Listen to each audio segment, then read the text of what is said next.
This episode of On the Beat is brought to you by Ingles. Shop online with Ingles Curbside Pickup. New curbside stores opening every week. Please welcome Mike Griffith. Well, hey everybody, Mike Griffith here. Welcome to tonight's Ingles on the Beat presentation.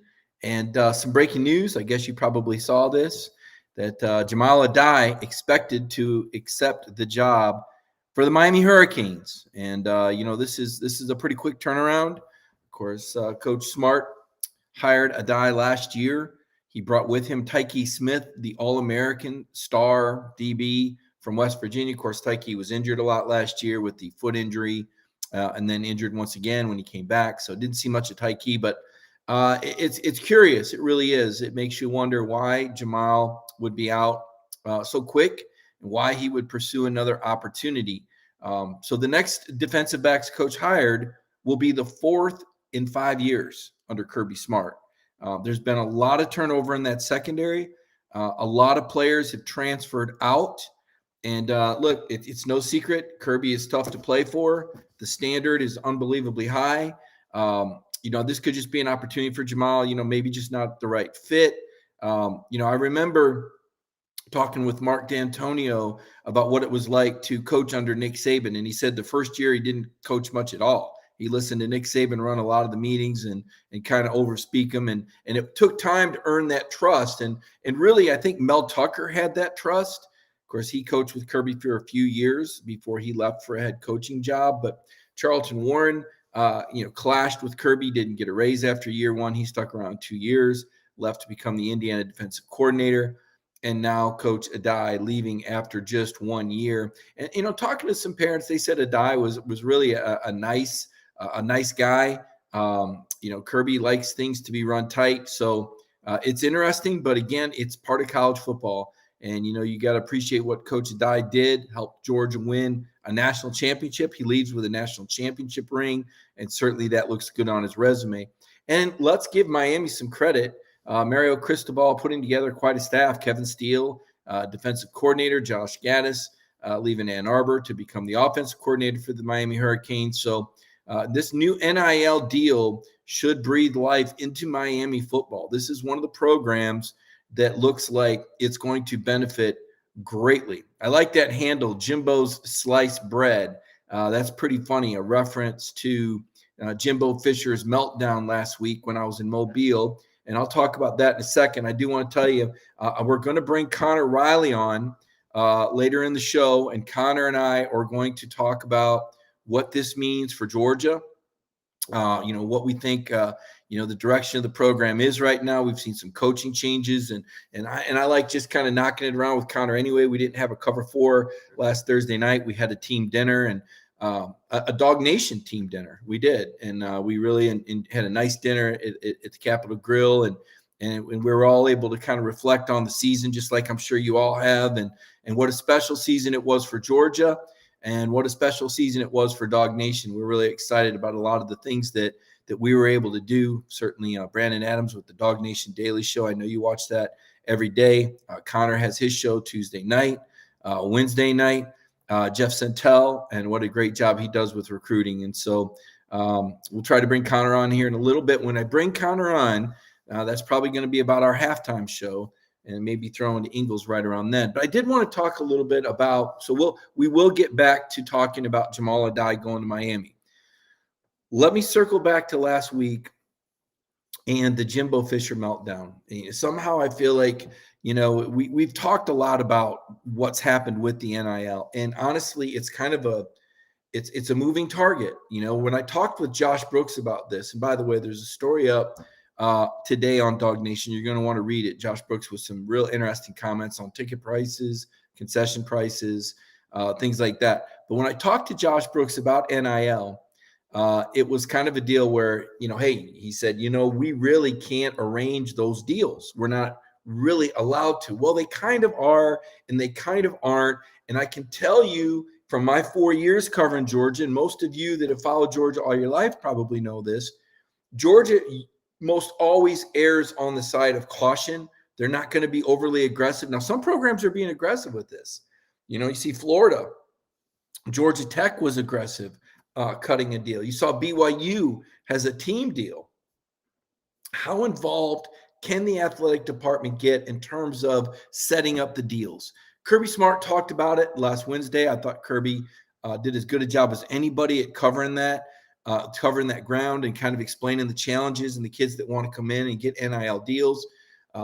Jimbo's deal was kind of, let me backtrack here, right? So last July is when NIL legislation got passed and the NCAA said, yeah, do it. Kids can get NILs. Well, the question is, how much can the school get involved?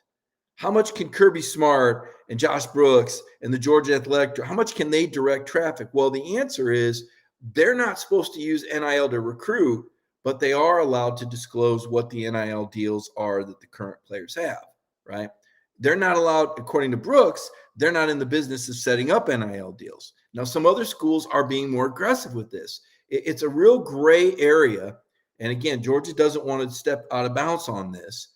And Kirby talked about that. The challenges that, look, once you get here, you can pursue an NIL deal, but nobody can give you an NIL deal up front. Well, they're not supposed to, theoretically. The schools certainly can't. The question is, how organized can these boosters get to come up with their own little LLC license, their own businesses? They can do whatever they want, theoretically. And that's what a lot of people suspect happened with A&M. And that's where that $30 million number came from, that there was like some war chest, some slush fund that was put together. Although now it's not a slush fund, it's all above board because kids can get NIL deals. Well, Jimbo was furious about this rumor, and it started, with someone on a message board. But you saw Lane Kiffin run with it, right? Lane Kiffin said, hey, I think A&M, something to the effect of A&M ought to have to pay a luxury tax for all the money they spent on their class. And Jimbo himself said a month and a half ago, or almost 2 months ago on Paul Feinbaum's show, there's always been NIL deals. You just didn't know about them, right? So it's very interesting to me, that Jimbo made a joke about it. And now it's not funny. He got upset. He brought up how Nick Saban kind of flashed that deal that Bryce Young got last summer. And he did. Saban did. He wanted there to be attention brought to the fact that Bryce Young had an NIL deal, right? Now Saban's saying he doesn't think people, Nick's kind of changed his tune a little bit, right? No denying that. And then Saban goes on TV last week and says, these crazy people are saying it's all above board. It's never been under board. We've never cheated. Well, who's we for Saban? Maybe he's never cheated. Is he saying boosters? Is he saying players never got paid to go to Alabama? Because we all know that's extremely, unbelievably hard to believe and very unlikely. Okay. And that's we're just being honest here. Okay. Anybody that's followed college football knows the deal. It is what it is. It is what it is. Okay. So Saban's out of sorts, Kiffin making jokes, Jimbo exploding. I was messaging with Feinbaum. I said, what an unbelievable day. He said, oh, we're going to live off this for a long time. Right. So some great stuff, great content, great commentary. And this is a result of college football not having its act together. This is a result of the lack of leadership, the leadership vacuum in college football, right? Mark Emmert, the NCAA executive director, really kind of backed off. I mean, back in, 2013, 2014, the NCAA basically turned a lot of this control over to this executive board. And college football kind of runs itself. And quite frankly, it's not doing a very good job of that right now. Now, what I think needs to happen is Greg Sankey needs to be the commissioner of college football. That's what I think. The other thing that I think will happen that will probably go in unison with, is that the word I'm looking for? Unison? With this college football playoff is I think you're going to see the divide of the big schools and the little schools, because it's hard to come up with one size fits all. Now that NIL is in there, it's going to be really difficult, if not impossible, for the playing field to stay level. It's just going to be really difficult. It's going to be hard to do that. So the NCAA, college football conferences, college football playoff committee, they need to huddle and say, all right, how do we want this thing to look moving forward? We've already had the debate about 4-team playoff, 8-team playoff, 12-team playoff. And right now, the other sides don't want a 12-team playoff because they don't want the SEC to dominate. And they don't, and the SEC doesn't want an 8-team playoff with automatic bids because then you get 5 or 6 automatic bids and you probably only get 2 SEC teams in there. So the SEC says, fine, we're going to sit with 4. We're going to sit with 4. We don't need to go to 12. We're happy with 4. I think that hurts other conferences that they're not giving themselves an opportunity to pull those upsets, those opportunity games. Yeah, there'd be more SEC teams, but you'd have more shots at those SEC teams. You're not getting those shots right now. You're not getting those. I mean, there's some home and homes, but you're not getting those chances for an upset, right? So what the NCAA football programs have to decide is, how do we want this to look? Number one, how do we want it to look at number of teams in the playoff? Number two, how do we want to handle the NILs? Do they want the schools to get involved in this? And if the schools do get involved in this, then what happens with Title IX legislation, right? Because Title IX states that whatever you pay for men, you got to pay for women. Does that apply to NIL? If the colleges get involved, does Title IX get pulled into this? It's real tricky. There's a lot of landmines to this, right? Is there a salary cap? That's the other question. Can you put a salary cap on this? And if you tried to put a salary cap on an NIL fund, wouldn't those boosters just backdoor you and put that money somewhere else in the program? And couldn't it get facilitated? So to me, can of worms, A&M, Texas, oil money. Okay, both schools, they get oil grant money. Now, I don't have the legislation or the numbers right in front of me, but Texas and Texas A&M far and away have the largest amount of income coming in. And that's going to be a huge advantage in Texas. Speaking of Texas, did you see that the University of Texas is going to bring on David Cutcliffe in an analyst role? Well, how about that? Now, do you really think that Steve Sarkisian needs any help from David Cutcliffe on his offense? I can answer that question for you. No, he doesn't. But do you know what adding David Cutcliffe does? It makes Texas that much more attractive to Arch Manning. And Texas is one of the finalists for Arch Manning along with Georgia. Now, you may have heard me say on Cover 4, or you may have heard me say on Dog Nation Daily, or you may have heard me say on in Atlanta, 92 in the morning with Hugh and John, or you may say it on the Ref with Logan on Monday mornings, or Bill King in Nashville. But Todd Monken is the key to Georgia getting Arch Manning. The Mannings like Monken. Monken is the genius. Monken is the one with the great offense. Monken is the one with the ultra run checks that enables Georgia to be in the right run play every time, right? Every time. They got the leverage every time with the right call from the quarterback. And so that offense is very quarterback friendly. It's a pro style offense. There's obviously a great defense. So I think Georgia's attractive to Arch Manning, but this move by Texas to get David Cutcliffe hired, that's going to be tough because Cutcliffe coached Peyton and Eli Manning. So something to keep an eye on there with Texas adding David Cutcliffe, and you wonder what Kirby's next move will be. You always wonder what Kirby's always got a trick up his sleeve. Kirby's not done yet in the portal. You've seen they haven't really added anyone. They made a play for Caleb Williams, and they didn't get him. He ended up at USC. Georgia made a play. So now it looks like Stetson, Brock, Carson, and Gunner. And it's interesting because I believe Stetson's the guy going into spring. I'm pretty sure of that. And then you wonder, if you're Carson and if you're Brock, do you both stick around knowing that Stetson's the guy next year? Or do you transfer out? I think Carson and Brock will compete for the number 2 spot, and I think that one of them will leave. I think one of them will transfer out. I also think there's still a chance that Georgia could get a quarterback through the transfer portal.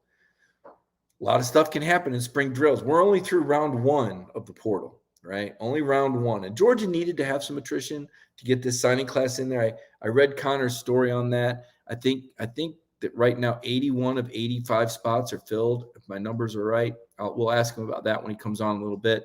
But I'm pretty sure that those numbers are pretty close. So it's pretty interesting to look ahead and ask yourself who might still leave Georgia and who might come in. Also, with Jamal Adai. When Adai came to Georgia, He brought Tyke Smith with him, right? Here's the question. Does Addae bring anybody from Georgia to Miami, right? Tyreek Stevenson transferred from Georgia to Miami last year. Could another DB leave Georgia and go with Jamal Addae to Miami, just like he pulled Tyke Smith from West Virginia to Georgia? A lot of times when coaches get hired, they bring players with them. That's kind of part of the deal. So, kind of interesting stuff there. Talk a little bit about the Senior Bowl now. You guys know I was down in Mobile last week, and it was good. It was really good. I enjoyed it. I'm texting Connor to see how close he is to coming on the show right now. Just want to make sure we get our timing down. So, I'm trying to multitask here. I thought he'd be on by now. Can't find him. Yeah, there was supposed to be 8 Georgia guys there. There's Connor right now. Connor, if you'll just bear with me for a moment, I'm going to do a Senior Bowl wrap, and then I'm going to bring Connor on. But there were 8 Georgia guys down there. 8's supposed to be down there. Quay was injured, upper body injury that he played through in the playoff, I was told. James Cook was a last-minute pull. That really surprised a lot of people because James Cook was a guy that a lot of NFL teams wanted to see. He'd been written about by a lot of different teams, because who doesn't need a guy like James Cook in the backfield, right? A guy that can catch passes, a guy that can run the ball. DeAndre Swift had such great success. I think people looked at Cook as maybe being a guy like Swift. So there was a lot of disappointment in that. Cook's agent telling the Senior Bowl he wanted to work on his 40 time. But the other guys that were there all performed really well. Devontae Wyatt was a real fast riser. He practiced a couple days, light sprained ankle, did not play in the game, but a guy that could still slide into the late first round, solidified himself as a second rounder, according to a lot of the scouts and media types that were there. I thought that Jamari Salyer represented, not surprising to you. Justin Schaefer, a guy that teams have a lot more interest in than I originally thought. When you see the measurables, 6'3.5", 330, guys got 10-inch hands. I mean, they love them hands, man. Those guys can latch on, and he's got those measurables that they really like. Showed a lot of growth and maturity this year. Camarda was Camarda, averaged 50 yards a punt in the game. He will be drafted. That's been talked about. He didn't do anything to dissuade anyone. So I think that's really interesting that Jake Camarda was able to play as well as he played down there. And then Darian Kendrick had a rough first day, bounced back from that. And I think, Channing Tindall, 5 tackles in the game. So all around a good week. You know what? I'm going to take my halftime break right now. Let's take a moment to recognize our sponsor, Ingles, every Monday night, brought to you by Ingles. You guys know the deal. Ingles always there for us. They were there for us, certainly frontline workers when all this pandemic had started and we needed to get our supplies. We knew who we could count on. It was Ingles. Let's take a moment to recognize our sponsor.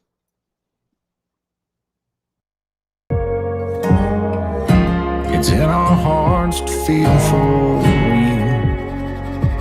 There's been ups and downs, turnarounds, good days and some bad. But we stand together for worse and for better. We'll always have your back. With open arms, heart to heart, hand in hand. Community strong. And welcome back to the show. Mike Griffith here, joined by Connor Riley. Connor, thank you for joining me tonight, man. So we kind of heard the buzz earlier. Any surprise from you about Addae leaving? Did you think Georgia would keep him? It honestly compels me to admit, as someone who wrote some final thoughts on the sort of coaching staff this morning, and it tentatively being complete for a little over a day, I thought there would maybe been a chance that he would stick around. You know, there were obviously rumblings earlier in January of him potentially moving on. But at the same point in time, I want to tread carefully here. I don't think this is an indictment against Addae that, you know, he maybe can't cut out of Georgia. I think Kirby liked what he gave and brought to this program. Conversely, Kirby Smart's maybe the best defensive backs coach in college football. Will Muschamp is probably in the top 5 there as well. And when you have those two guys on your staff, that is not exactly an easy job to walk into and to step into. And you probably have your own ideas. And he's had success at West Virginia before, and it's not going to surprise me to see him have success at Miami. So I think, he came in and did a job and helped build a championship level secondary that had a lot of question marks and held up when it absolutely needed to the most in the second half of that national championship game. But at the same point in time, I'm not surprised to see him leave. I wonder what Kirby Smart is ultimately going to do with this opening, because they could very easily slide Will Muschamp into that defensive backs coach role, somewhere I believe Will Muschamp is probably one of the few people on this earth where Kirby is comfortable with him instructing defensive backs. We saw at practice this year, Muschamp was working with defensive backs a lot, so I think you could certainly see that. But I also think there's a chance they go out and add to this staff once again. And I'm going to try and pronounce his name here. It's going to be tough. Chudea Uzo Deribe. They hire him to be the outside linebackers coach. There's a couple of names out there. There's also a couple of analysts on Georgia's staff. Scott Cochran, what do you do with him? Mike Bobo, I think it's probably a little too early to move him into an on-field role, but maybe a Buster Faulkner, who was out recruiting in the month of January. There's some analysts out there. DeMarcus Van Dyke is a name who was currently the Miami's cornerbacks coach. What does this move mean for him? And then I'll mention Travaris Robinson. He is now the defensive backs coach at Alabama. However, he has a lot of experience with Will Muschamp, served as the defensive coordinator at South Carolina there. So there is some familiarity to mention there as well. Yeah, CUD, the new hire there at the outside linebackers coach. Until I can pronounce his name right, he's CUD to me. I like that hire, Connor, because it came from outside of, and don't take this wrong, because I think the BMAC hires and the Bobo hires and the Muschamp hires, these are all popular hires. But I think it's important to hire people from outside that Georgia bubble, and just to get fresh, new perspective, and certainly an up-and-coming coach like this, an energetic coach, because as you and I know, Dan Lanning really brought a lot of fire and energy and passion, and that's just not easy to replace. And, I don't know, can we say they've upgraded their staff? I think on paper they probably have, with BMAC coming in over Hankton, but you lose Lanning off the defense. So this is intriguing to me now, and I'm with you. I've got to think that Muschamp stays on field, and this co-defensive coordinator thing that Kirby threw at us when Lanning was leaving, I think that's going to stick. I think that's going to be how we're going to see the season start. I'm with you though on the Cochran thing. I'm not exactly sure, where that chip falls yet. Does he get back into an on-field role? Does he stay as an analyst? I know when we did an awards show a couple of weeks ago, and had Brock Bowers on this channel right here on Monday night as the National Freshman of the Year, Scott Cochran was the coach that introduced Brock. Coach Hartley was on a plane recruiting somewhere, and Scott Cochran kind of filled in. So I thought, that was obviously a message from Kirby, that hey, I'm kind of all in on this guy. So one of the things I brought up earlier, Connor, with Addae leaving, was could he take someone with him? He brought Tyke Smith here, so Tyke's here. But if there was going to be a candidate to leave that secondary, who might that candidate be? And I'm just speculating. I don't know that he will, but oftentimes when a coach gets hired away, a young corner will go with him. I'd be surprised if I would throw Tyke Smith out there, but he's already transferred once, and I don't believe he's close enough to being able to graduate in the spring to be able to follow him to Miami. It's hard to really say that because he wasn't super involved in the recruiting process in the 2021 cycle. Kamari Lassiter and Nyland Green were already signed prior to Addae joining the staff. Remember, Addae was only here for one season, replacing Charlton Warren there. So I think while normally I might agree with you there's not that same deep level of connection within this secondary that there has been at some other positions. For example, Chris Smith, senior leader, coming back, taking advantage of the super senior rule allowed by the NCAA. Whoever his next defensive backs coach is going to be, that's going to be his fourth different one in college. Started with Mel Tucker as a freshman, 2 years of Charlton Warren, and then Addae this past year, and then whoever he has this next season. I do think that's going to be interesting. And I see people throwing names out there in the comment right now. Mike, there are 4 scholarship cornerbacks on the roster this spring. It is Keeler Ringo, Kamari Lassiter, Nyland Green, and Dalen Everett. Those guys are going to get a ton of reps. They're going to get a ton of snaps and a ton of playing time at that. And so, while at some other positions, offensive line, defensive line, maybe even edge rusher, you would maybe see something along the lines of that.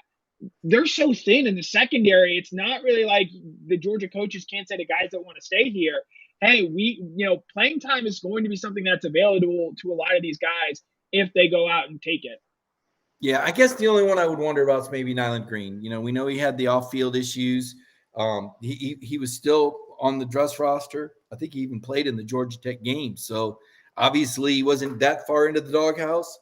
Part of it is a numbers game, but he was a pretty high-profile guy that I think you and I both expected more of this season. As it turned out, they didn't go very deep at corner, and Keeley got better as the year went on, and Darian Kendrick really played well. Boy, where would they be without Darian Kendrick, right?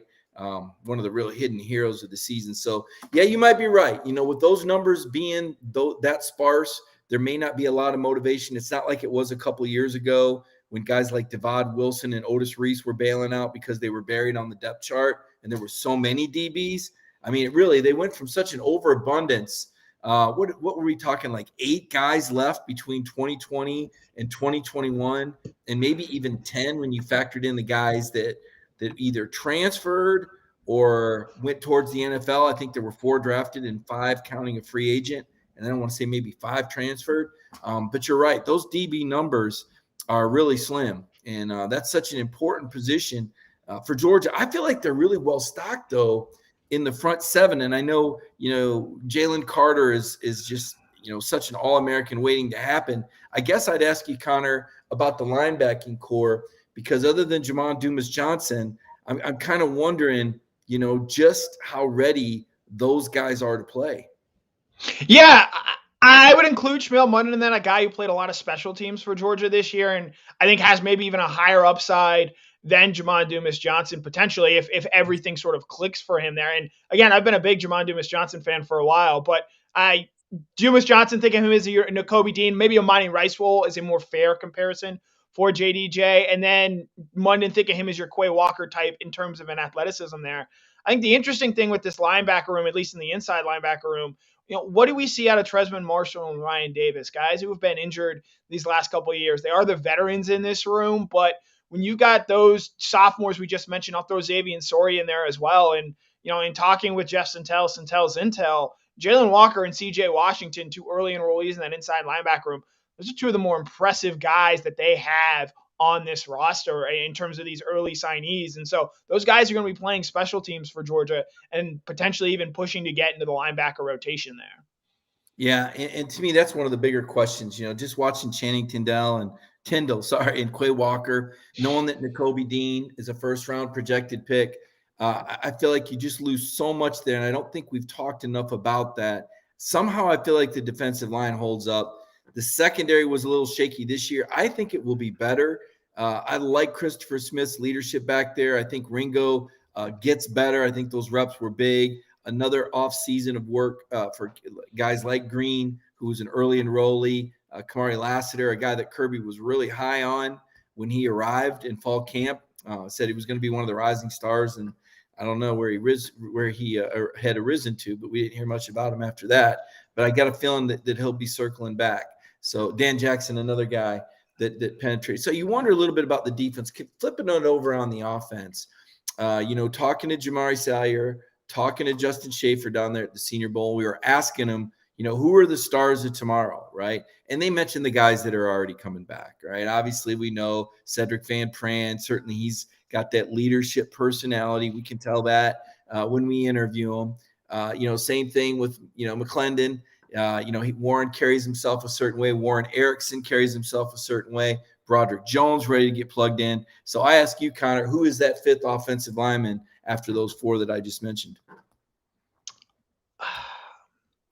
Yeah, if I knew he was going to practice and play in the spring, I would say Tate Ratledge, probably the guy that had, from my understanding and reporting, the most impressive fall camp out of anyone on the Georgia roster last year.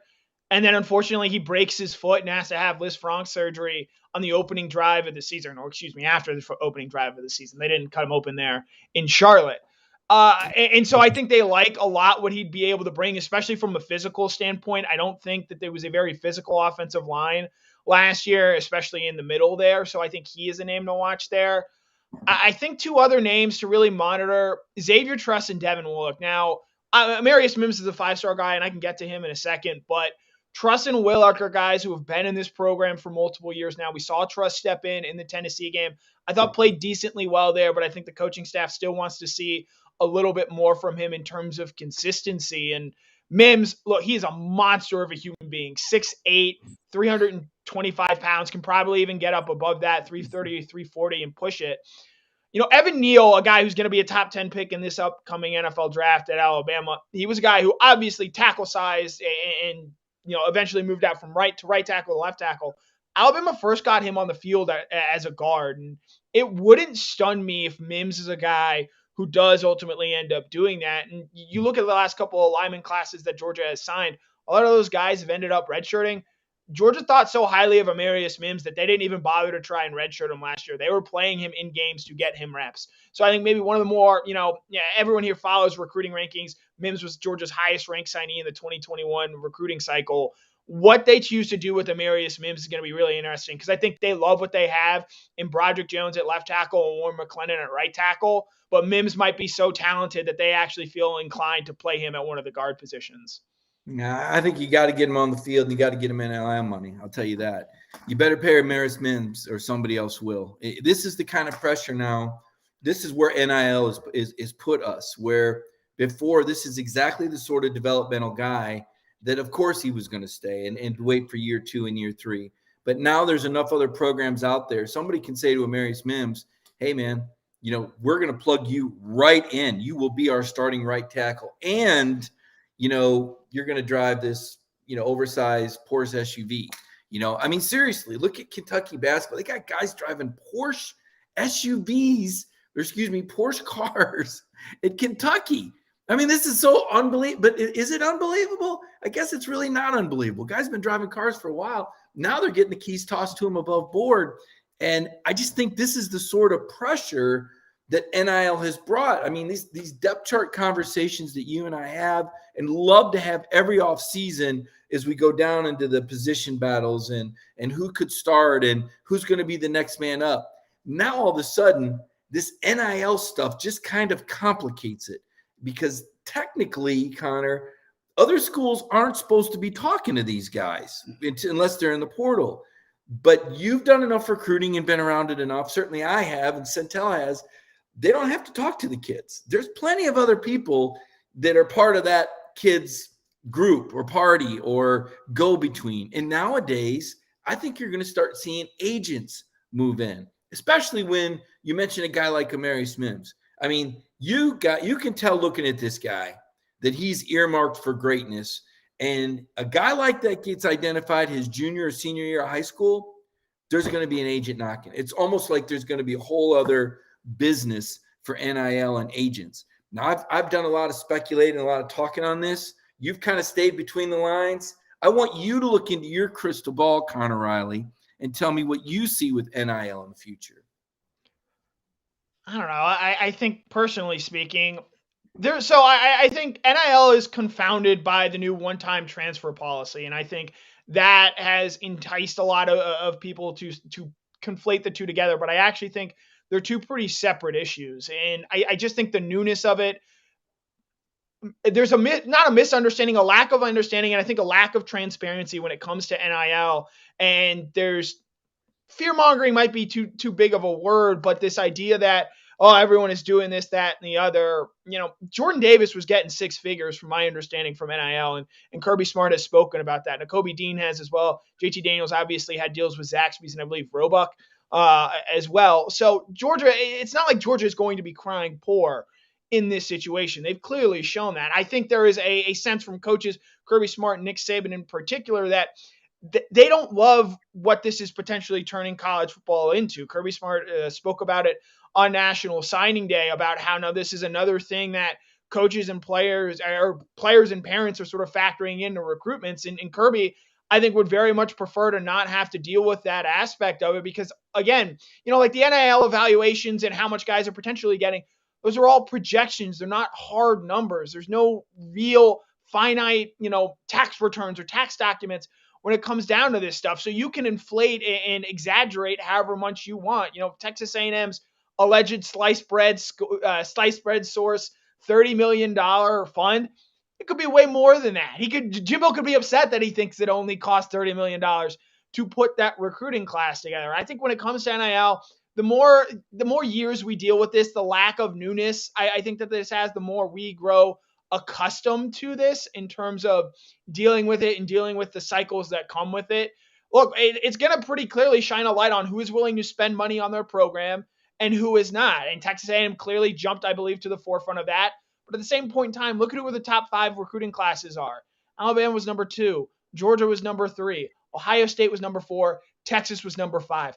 All those schools have spent a ton of money over the past decade in terms of investing into their college football programs. And NIL isn't going to change that. It might get a few more tip-top guys, but the reality is Georgia, Alabama, Ohio State, Texas A&M, and I conclude them as well with Jimbo Fisher and what he's done there.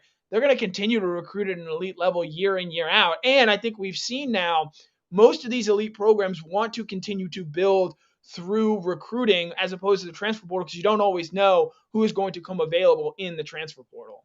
No, you're right. I mean, you want that foundation of guys. You want that nucleus of guys that you build your program around. And then ideally, you use the transfer portal to plug the holes, plug the gaps. Now, Georgia had interest in Caleb Williams, but every now and then a special guy is on the table and you want to take your shot for him and shoot your shot, so to speak. And I guess everybody kind of did, the way Caleb kind of leveraged all these visits and all these schools at US, to get more money at USC. I mean, what a world we're living in. At some point, and I know you've kept up with you've done a really good job keeping up with the scholarship numbers. And I know you recently had a post on that.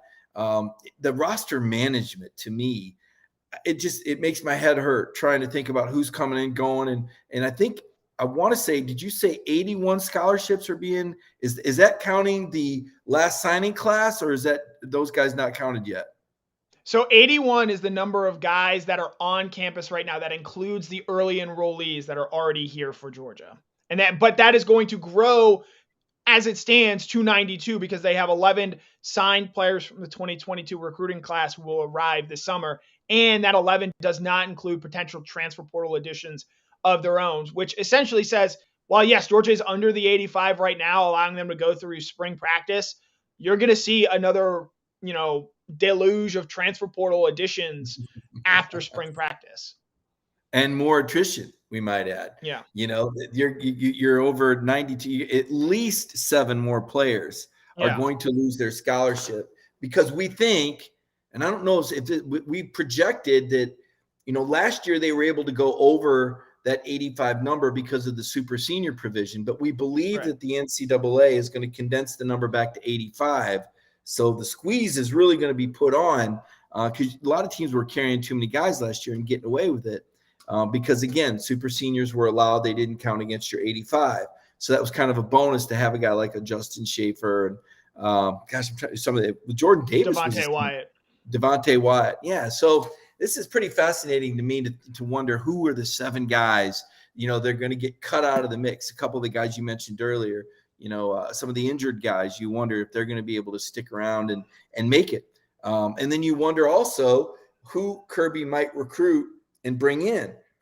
With Jermaine Burton leaving, is there a need to add another great receiver to the core? And then you also wonder about running backs. Right now you're sitting at 4. Do you get that 5th running back, experience back? Because let's face it, there have been injuries, and Kenny McIntosh and Kendall Milton have both missed time, periodically, minor injuries, but still, I just don't know how comfortable Kirby is with 4. I remember the day after press conference, he said we lost some, when he was talking about rebuilding, one of the comments he made was we lost some good backs, and that went right after talking about rebuilding. So it kind of made me wonder if Kirby's brain was on bringing on a transfer. It's all fluid.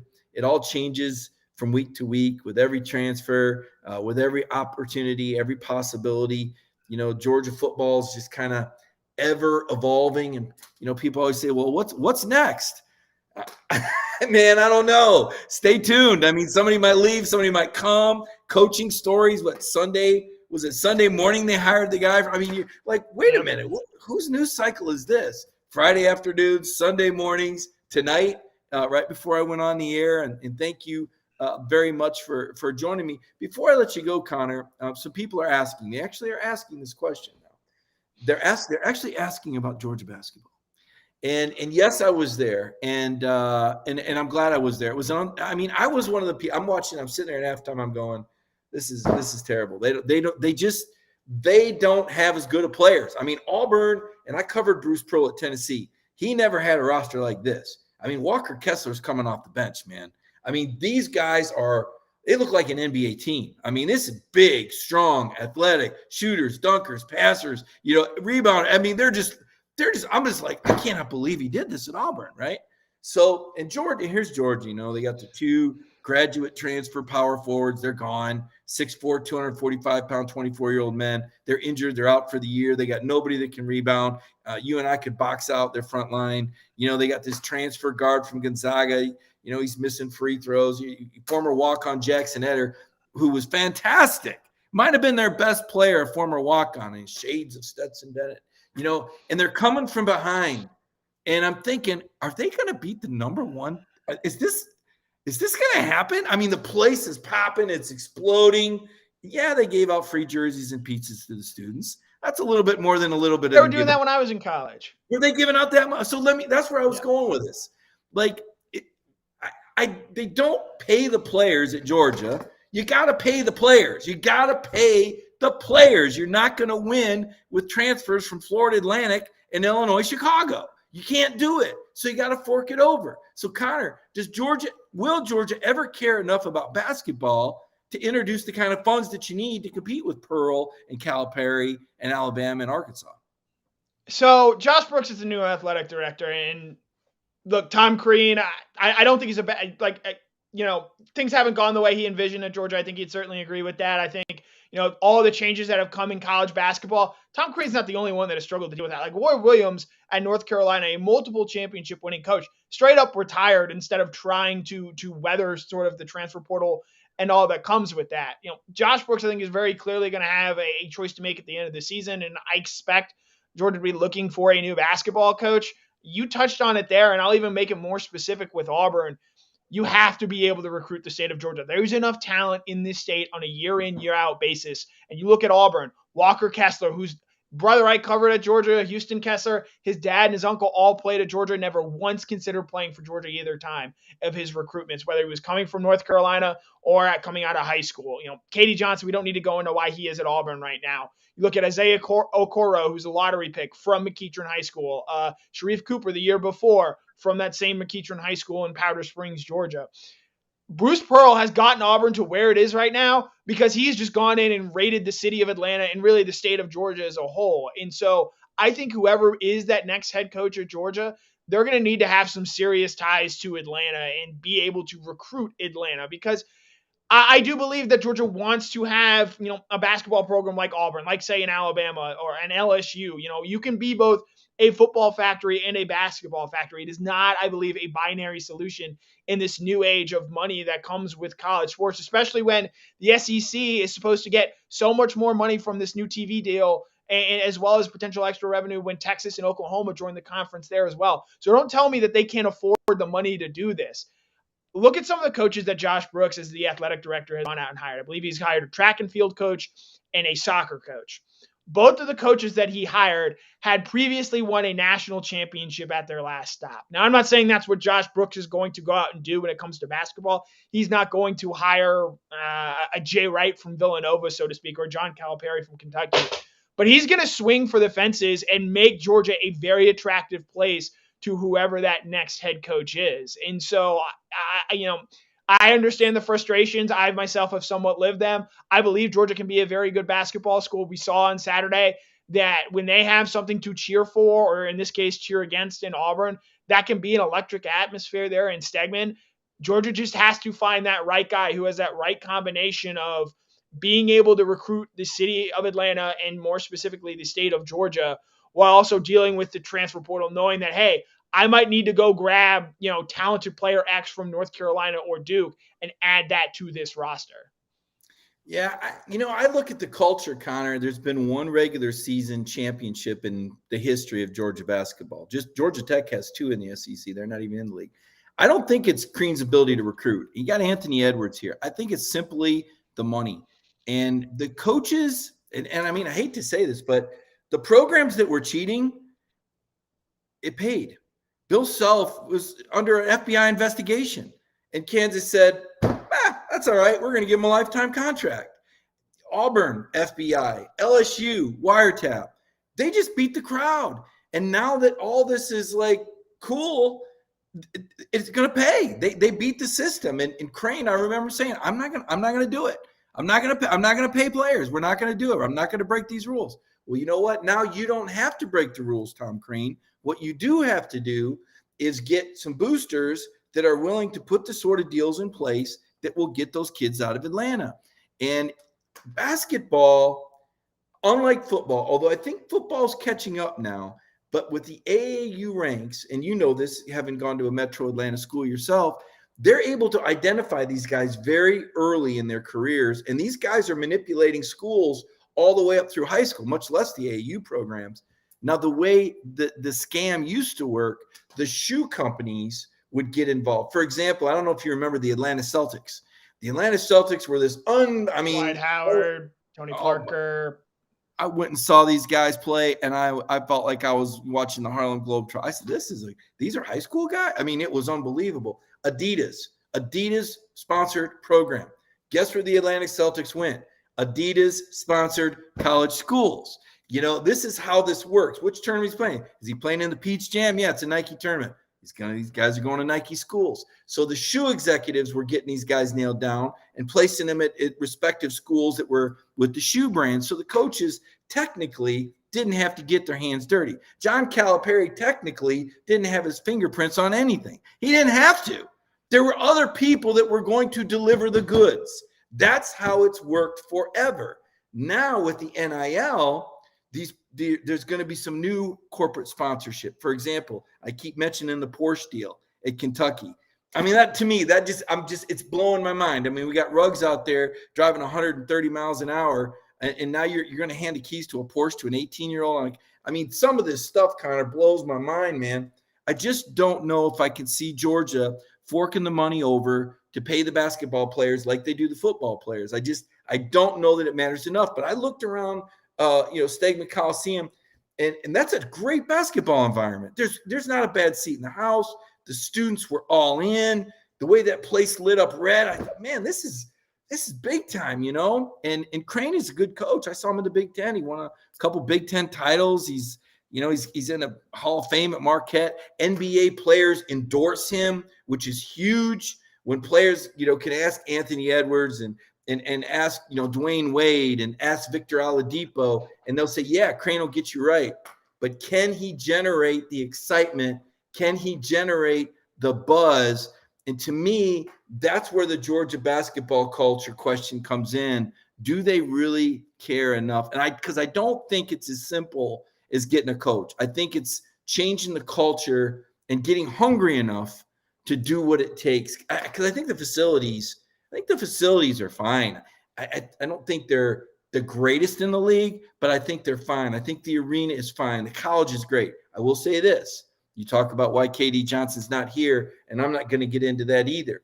But at Georgia, you do have to go to class. And if you don't go to class, you get suspended. And if you get suspended, you might decide to transfer somewhere. So not all schools are going to be that stringent with the student athlete. Georgia is. Does Georgia change? And and I'll ask you that as an alum.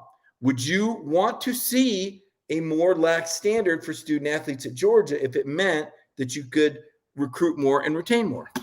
So you're asking, do I want Georgia to be a successful basketball program that wins like Auburn is winning right now, like Tennessee won when Bruce Pearl was there, like Wisconsin, Milwaukee won when Bruce Pearl was there, where he had NCAA violations at both places? I think it'd be very nice. What do you do at Wisconsin? He had an NCAA violation on him at University of Wisconsin, Milwaukee. So, and that just goes back to, that's who he has been in his time as a coach there. So, look, as an alum, my relationship with Georgia sports is complicated, obviously, because I cover the programs there. Mm-hmm. However, as someone who has a lot of friends that are Georgia alums as well, I can tell you they would not care if Georgia was, if whoever Georgia's next head coach was getting caught with the stuff that say Bruce Pearl has been caught with. So I think they want to see a winning basketball program, and I believe that can be built at Georgia. And I like to think that Josh Brooks believes that as well, and he's going to go out and make a hire that can change the culture here at Georgia to where we're no longer looking at it like, why is this so hard? Because I actually don't think it's that hard. If you're, as Auburn has very clearly shown you, if you're able to recruit the state of Georgia, if you have good ties to the high school coaches in Georgia or the AAU coaches in Georgia, look at how that Auburn team has been built. Obviously, Bruce Pearl has an advantage when it comes to that, and he's the biggest thorn in the side of Georgia basketball right now. But I think if you're able to come in there and do that, I think you can pretty quickly get at least, a team that is in the NCAA tournament every year. When they moved on from Mark Fox, it was no longer good enough to get a team into the tournament every, 3 to 4 years. They wanted a team that was going to consistently make it and eventually win games and show that you were getting better. It was not what Tom Crean has been able to do so far. And now this program has fallen back to where it was when Mark Fox was fired. And I think going forward, they're going to want to get to a place. I don't think they want to necessarily envision right away, hey, Final Fours and things like that. They want to go to a spot, though, where they are no longer a doormat and are consistently in the top half of the SEC.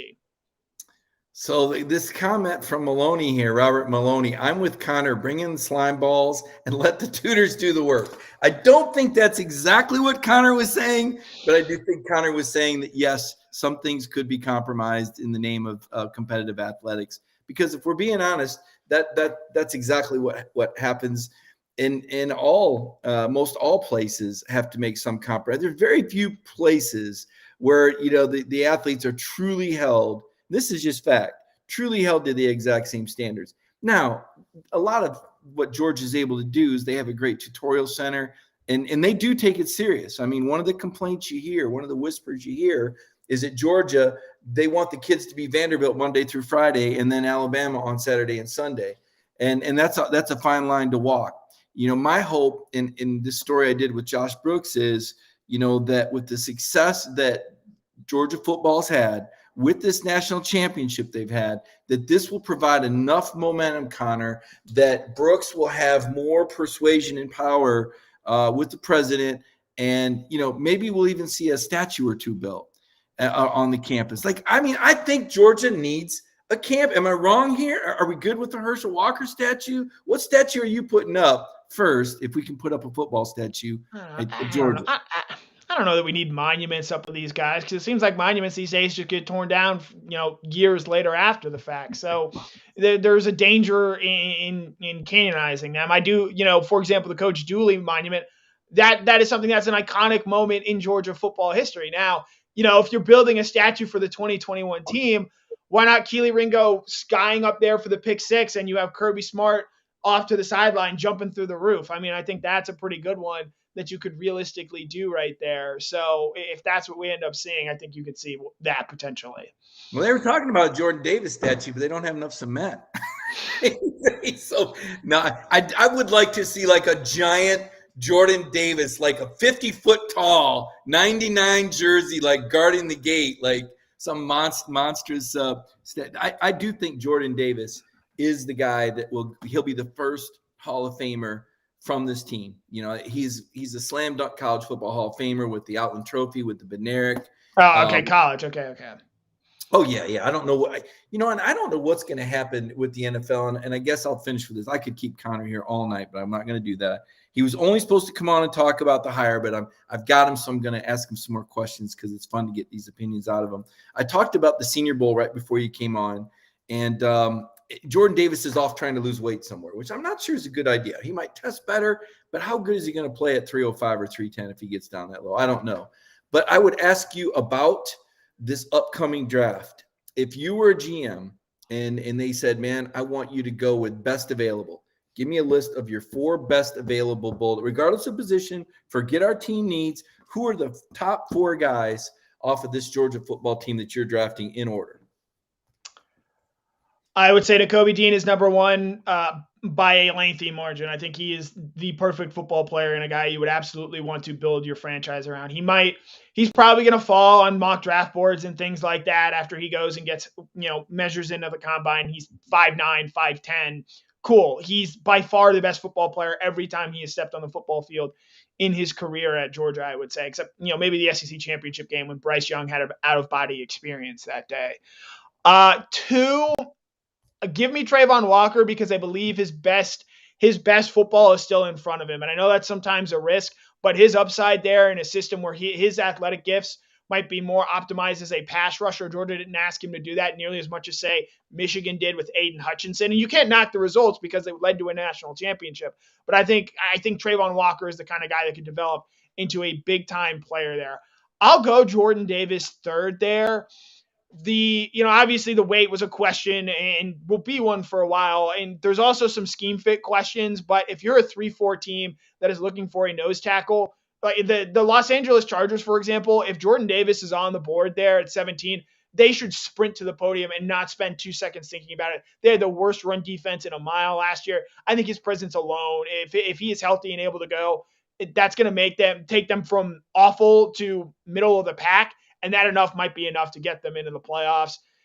And then if I had to go a fourth one here, Devontae Wyatt, I think is going to end up sneaking into the first round there. But give me James Cook. I think he's I know, Mike, you're not exactly thrilled with him bailing on the Senior Bowl, but I just think with what he's able to do from a versatility standpoint, I think is going to intrigue a lot of teams.